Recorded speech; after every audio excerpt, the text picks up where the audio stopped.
Ukraine की राजधानी Kyiv में रूस के बड़े हमले के तमाम खतरों को देखते हुए भी यूक्रेन के राष्ट्रपति ज़ेलेंस्की जो हैं वो यहाँ के एक होटल में ग्रेन फ्रॉम यूक्रेन समिट में हिस्सा लेने के लिए पहुँचे। इस मौके पर दुनिया के कई देशों के जो प्रतिनिधि हैं वो मौजूद थे, राजदूत मौजूद थे, कई देशों के जो प्रमुख हैं उन्होंने वर्चुअली इसको संबोधित किया और मैं भी इस कार्यक्रम में मौजूद था।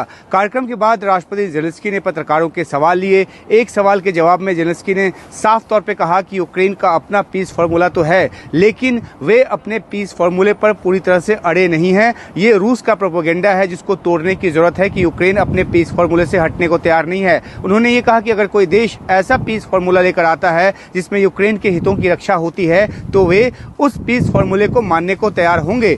जब उनसे पूछा गया कि क्या अमेरिका में जो नए राष्ट्रपति चुनकर आए हैं डोनाल्ड ट्रंप, उनके सत्ता में आने के बाद 20 जनवरी को सत्ता संभालने के बाद क्या वो उनका जो पीस फार्मूला हुआ क्या वो उनको मानेंगे, तो उन्होंने साफ तौर पे कहा कि अमेरिका का जो पीस फार्मूला है अभी सामने नहीं आया है, जब आएगा तो उसको लेकर वो राष्ट्रपति ट्रंप से चर्चा करेंगे। और ये भी कहा कि बेहतर हो कि पीस फार्मूला जो है वो साझा हो, सब मिलजुल कर पीस फार्मूला बनाएं। और कहने का मतलब यह है कि यूक्रेन के हितों का ख्याल रखे बिना कोई भी पीस फार्मूला जो है वो कारगर साबित नहीं होगा।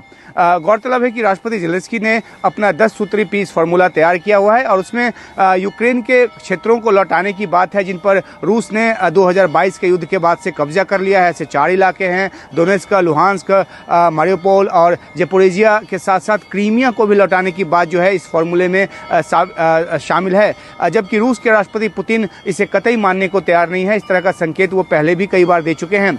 ज़ेलेंस्की ने इस बात पर भी जोर दिया कि यूक्रेन अगर मजबूत होगा तभी बातचीत की टेबल से समाधान निकल सकता है और इसलिए उन्होंने अपने सहयोगी देशों से, खासतौर पर पश्चिम देशों से, अमेरिका से एक बार फिर अपील की कि वे यूक्रेन को सैन्य तौर पर और ज़्यादा मजबूत करें और तभी जो है वो उसका हाथ जो है ऊपर रहेगा बातचीत में। हाल ही में अमेरिका और ब्रिटेन ने जो अपनी मिसाइलों के इस्तेमाल की इजाज़त दी है, इसके बाद यूक्रेन के हमले जो है रूस में बढ़े हैं इस तरह की मिसाइलों के इस्तेमाल के जरिए।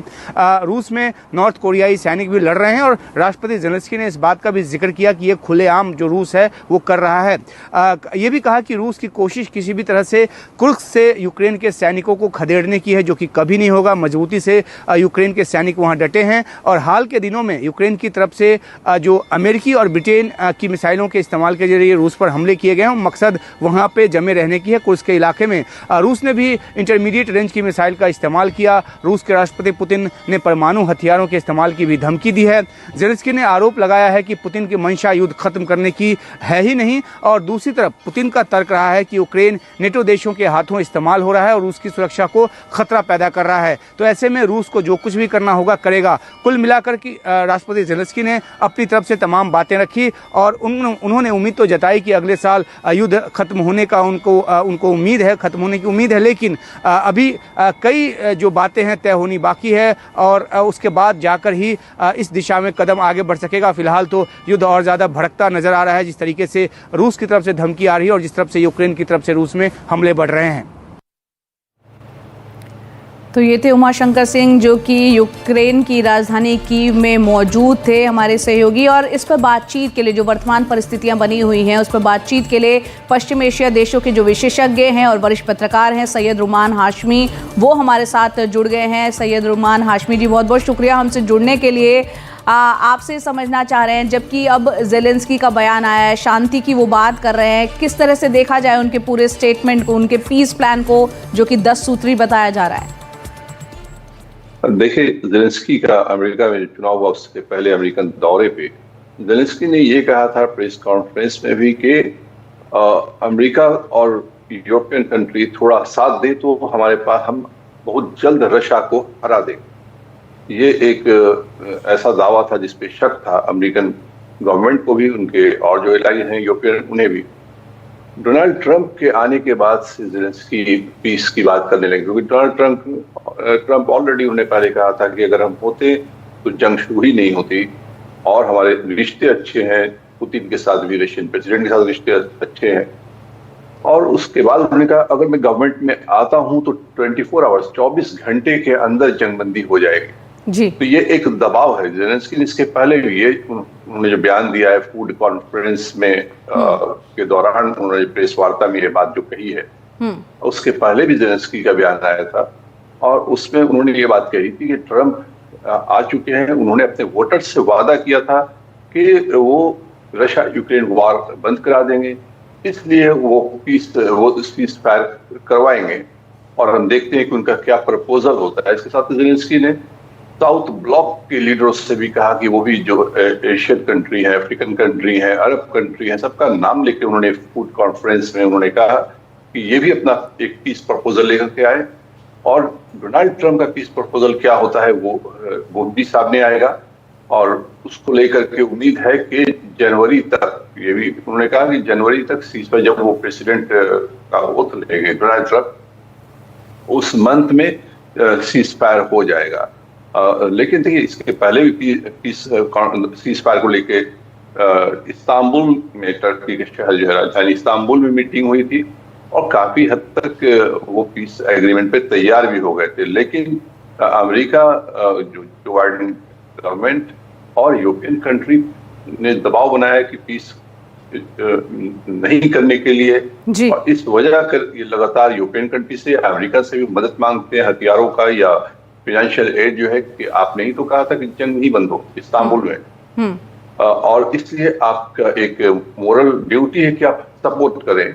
जी। हालत ये हो गया। अब जो बाइडेन ने ये खबर न्यूयॉर्क टाइम्स ने दी थी, लेकिन अभी तक न्यूयॉर्क टाइम्स ने जो खबर दी थी उसने बिना नाम लिए एक अमेरिकन अधिकारी का नाम लिया था कि जो बाइडेन ने साइन कर दिया एक इस बात पर कि यूक्रेन अमेरिका जो मिसाइल दिया है रशिया के अंदर तक, लंबी दूरी तक मार करने का, तो उस हथियार का इस्तेमाल कर सकता है।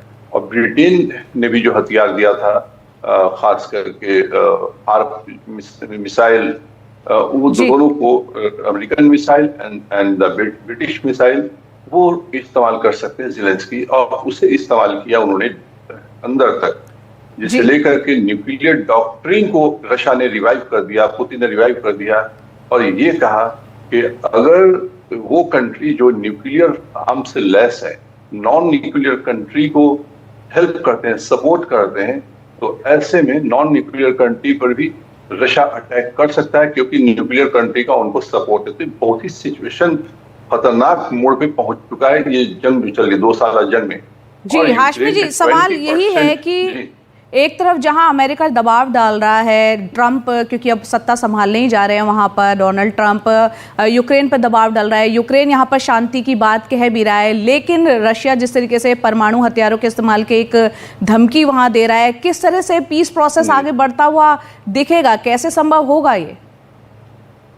देखिए, इतना तो तय है, क्योंकि डोनाल्ड ट्रंप ने ये बात कही थी कि इस सीज फायर में यूक्रेन को कुछ देना होगा, और वो है क्रीमिया, जो इस्तांबुल में भी पीस प्रोसेस तकरीबन एग्रीमेंट हो चुका था, उसमें भी यही बात तय थी कि क्रीमिया को रशिया के पास क्रीमिया रहेगा, जिस पर ऑलरेडी उसका कब्जा है, और इस तरह से विन विन सिचुएशन होगा, जंग बंद हो जाएगी। क्योंकि जहां तक 20% यूक्रेन पर रशिया का कब्जा है, वहां क्रीमिया को, अगर क्रीमिया रशिया के पास अगर होता है, तो फिर ये यूक्रेन के लिए, ज़ेलेंस्की के लिए कोई बहुत बुरा सौदा नहीं होता, हिस्ट्रिकल बैकग्राउंड को देखते हुए, जिस पर रशिया क्लेम करता है कि वो पार्ट था क्रीमिया रशिया का, इसे लेकर के। लेकिन इतनी बात तय है कि डोनाल्ड ट्रंप तैयार नहीं है कि जंग में अमेरिकन टैक्स पेयर का पैसा लगातार जंग में, चाहे वो रशिया यूक्रेन जंग में है, यूक्रेन को पैसा दिया जाता रहे, या गजा में जो 7 अक्टूबर के बाद इजराइल ने अटैक किया, जंग अब फैलती चली, उसका दायरा बढ़ गया जंग का, लेबनान के साथ, हिजबुल्लाह के साथ लगातार हमले हो रहे हैं, लड़ाई चल रही है। बिल्कुल हाशमी जी, जिस हमले का आप जिक्र कर रहे हैं वो भी दर्शकों को बताना जरूरी है, जो कि शनिवार को यानी कल ही हुआ है, उस पर भी हम आपसे बातचीत करेंगे। एक बार अपने दर्शकों को बता दें अंतर्राष्ट्रीय जगत में क्या हुआ है। इजराइल ने सेंट्रल बेरूत में शनिवार को कई मिसाइल हमले किए, जिसमें 55 लोगों की मौत हो गई और कई लोग घायल हुए हैं।